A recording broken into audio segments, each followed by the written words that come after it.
Samozrejme, že sme radi za 3 body. Celý ten víkend máme za sebou 2 ťažké zápasy.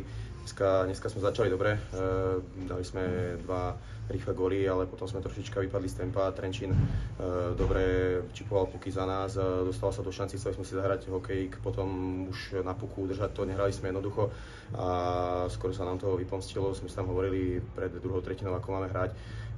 Samozrejme, troška dneska nehovorím, že by nám dochádzali síly alebo čo, ale pár momentov takých tam bolo, že sme sa nedržali systému.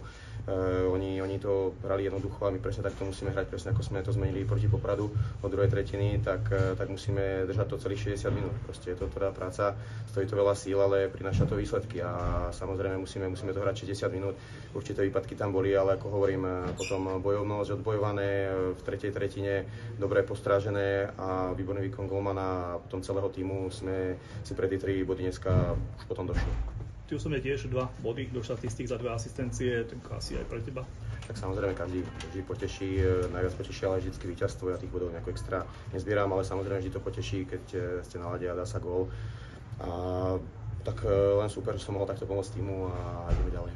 Super, nám to dneska viackrát vyrovnal, znižoval, naozaj ťažký zápas možno aj na psychiku, ale očividne ste ukázali silu. Áno, samozrejme, ako hovorím, ale bolo to po našich chybách, že sme nedržali nejaké štruktúry, ktorú máme hrať celých tých 60 minút a potom by tam tu chyby nenastávali. Možno sem tam troška laxnosti, ale ako hovorím, je to výsledok, 3 body sú pre nás a to je najpodstatnejšie a ukážeme si podstatné veci do budúcna a smerujeme to samozrejme teraz k tej play-off, ktorá sa nezadržateľne blíži, takže tam musíme byť už 100% pripravení a byť pripravení na takéto veci, nefalovať v útočnom pásme zbytočne, to nás potom môže stať nejaké dôležité zápasy, takže určite si to ešte rozoberieme, ale ako vravím, sme radi určite za 3 body a špeciálne za ten celý víkend, 6 bodov, dobrá práca od celého týmu.